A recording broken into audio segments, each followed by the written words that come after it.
Hello students, आप लोगों को क्लास 12th में भौतिक विज्ञान में कल आप लोगों को कुछ इम्पोर्टेंट टॉपिक बताए गए दर्पण नामक चैप्टर में। तो प्रकाश का परावर्तन पढ़ाया गया, ठीक है। परावर्तन से संबंधित कुछ परिभाषाएं बताएंगी, दर्पण के बारे में बताया गया, फोकस दूरी, वक्रता, त्रिज्या। तो आज उसी के रिलेशन में हम एक टॉपिक लेके आए हैं, गोलीय दर्पण। गोलीय दर्पण कौन सा हो सकता है, या तो अवतल या तो उत्तल। तो गोलीय दर्पण की वक्रता, त्रिज्या तथा फोकस दूरी में संबंध, यानी वक्रता त्रिज्या को कैपिटल आर से, फोकस दूरी को स्मॉल एफ से, इन दोनों में क्या रिलेशन होता है, चलिए देख लेते हैं। तो सबसे पहले हम कौन सा गोलीय दर्पण ले रहे हैं, अवतल ले रहे हैं, ठीक है ना। उत्तर आप लोग लगाएंगे, नहीं आएगा तो आप लोग कमेंट बॉक्स में कमेंट करिएगा, बताया जाएगा। तो अवतल गोलीय दर्पण द्वारा, देखिए बोर्ड पेपर के लिए इंपॉर्टेंट है, 2 या 3 नंबर में क्वेश्चन आता है, ठीक है, ध्यान से देखिएगा। तो सबसे पहले हम एक अवतल दर्पण बना ले रहे हैं, ठीक है ना।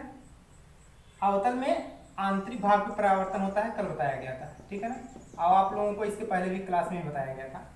तो हमने एक अवतल दर्पण ले लिया।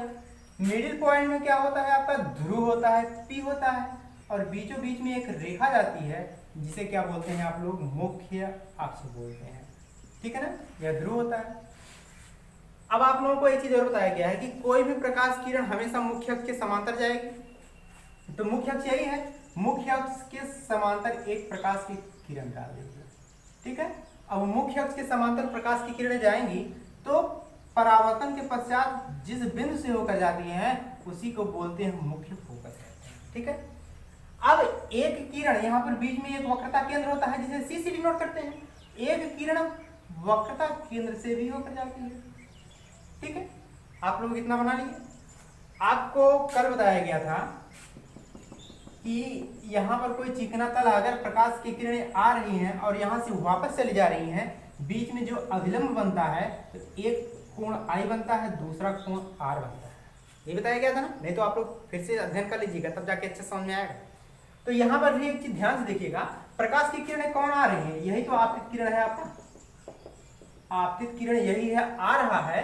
तो आने के बाद आपतित किरण है और यह परावर्तन के पश्चात यह जा रहा है, और बीचों बीच में जो किरण बनाएगा तब वह क्या कहलाएगा, अभिलंब ही तो कहलाएगा।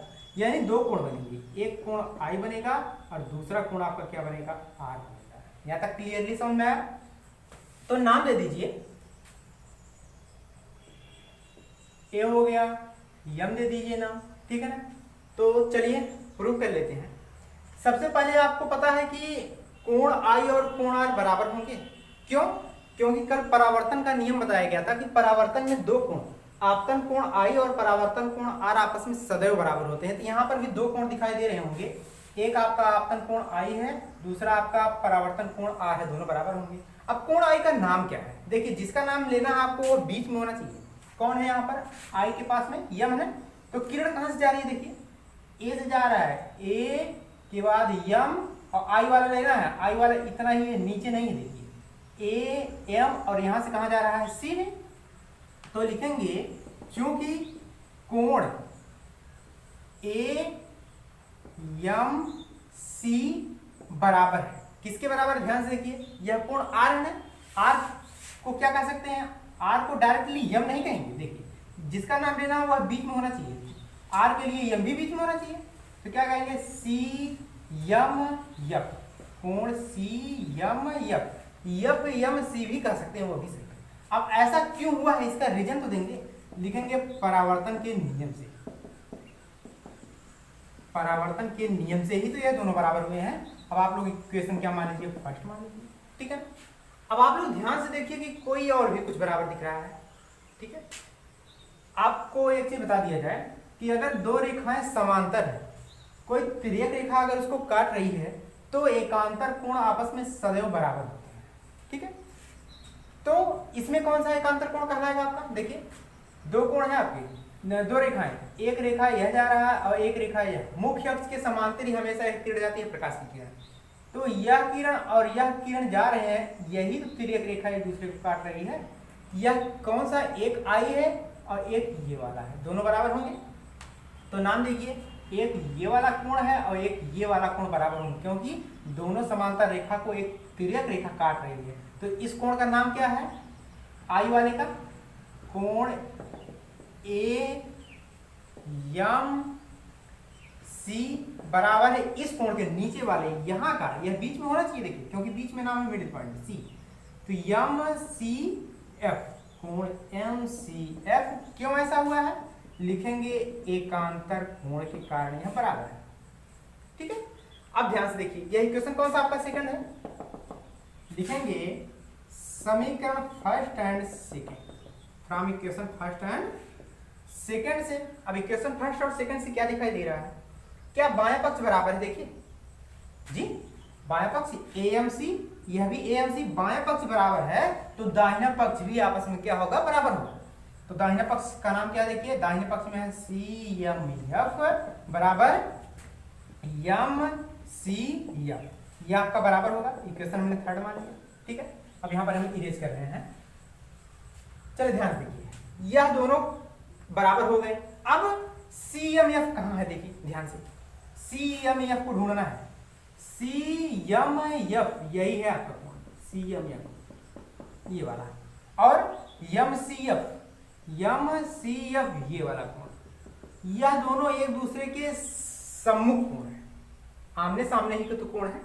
जब किसी त्रिभुज के आमने सामने के कोण बराबर होते हैं तो उनकी सम्मुख भुजाएं भी बराबर होती हैं, यह रूल बताया गया है। हम लिख दे रहे हैं, क्योंकि हम जानते हैं कि जब किसी त्रिभुज के सम्मुख कोण बराबर होते हैं तो उनकी सम्मुख भुजाएं भी आपस में बराबर होती हैं। यह आप लोगों को थ्योरी 9th और 10th में पढ़ाया गया है। ठीक है, तो त्रिभुज के सम्मुख कोण बराबर है, सम्मुख भुजा बराबर होगी। अब सम्मुख भुजा ले लीजिए, इस कोण के सामने की भुजा कौन है, देखिए इस कोण के सामने की भुजा है सी एफ, यही तो आ रहा है आपका, इस कोण के सामने की भुजा है सी एफ, और इस कोण के सामने की भुजा कौन दिख रहा है, एफ एम। ठीक है, ध्यान से देख लीजिए, दो ही कोण था, एक ये कोण था, एक ही, इसके सामने जस्ट आपको यह भुजा दिख रही है सी एफ, और इस कोण के सामने यह दिख रहा है एफ एम।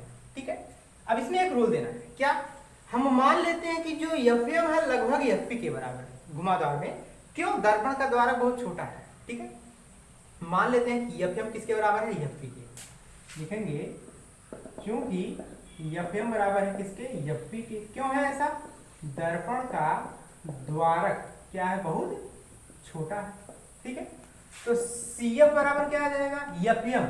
हम एफ एम की जगह क्या लिख दे रहे हैं आपकी बात, एफ पी, क्योंकि हमेशा ध्रुव से ही होना चाहिए, बिना ध्रुव के नहीं आएगा।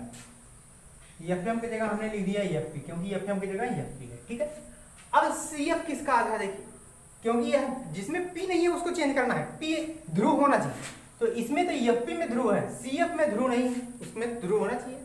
तो सी एफ में ध्रुव नहीं है, तो सी एफ किसका आधा है, पूरे का आधा है कि नहीं, सी पी का ही तो आधा है। ठीक है, तो सी एफ की जगह हम सी पी बाई 2 कह सकते हैं, तो हम सी एफ की जगह लिख रहे हैं सी पी बाई 2 बराबर एफ पी। अब देखिए दोनों में पी आ गया है, ध्रुव आ गया है, ध्रुव रहना चाहिए। ठीक है, तो सी पी की जगह क्या लिख सकते हैं, देखिए वक्रता केंद्र और ध्रुव के बीच की दूरी को वक्रता त्रिज्या कहते हैं, कल बताया गया था, और मुख्य फोकस और ध्रुव के बीच की दूरी को फोकस दूरी कहते हैं, यह भी कल बताया गया था। तो सीपी की जगह हम आर कह सकते हैं, तो हमने सीपी की जगह आर बटे क्या है 2 बराबर एफपी, एफपी की जगह क्या है एफ फोकस दूरी है, तो यहाँ पर हमने एफ लिख दिया। यही इन दोनों में रिलेशन है एफ बराबर आर बाई 2, जो कि मोस्ट इंपॉर्टेंट है। इस पर आधारित आप लोगों को अगर क्वेश्चन नहीं आ रहा है, ये प्रूव करने के लिए नहीं आता है, तो एक क्वेश्चन देगा 1-2 नंबर का, तो आपको लगाना पड़ेगा। ठीक है ना, तो एफ बराबर आर बाई 2, या हम कह सकते हैं आर बराबर 2f भी तो कह सकते हैं, ये भी, यह दोनों रिलेशन आप लोगों को याद करना है। यह आंतरिक प्रश्न में भी यह दोनों ऑप्शन कभी कभी देता है पूछने के लिए। ठीक है, तो इतना कंप्लीट करेंगे। नेक्स्ट डे हम लोग यूवीएफ में रिलेशन पढ़ेंगे, ठीक है ना, जो वो भी इम्पोर्टेंट है। इतना आप लोग अध्ययन कर लेंगे। कोई भी समस्या होती है तो आप लोग हमसे पूछ सकते हैं। उत्तल दर्पण के लिए लगाने का प्रयास कीजिएगा, नहीं आएगा तो उसको भी हम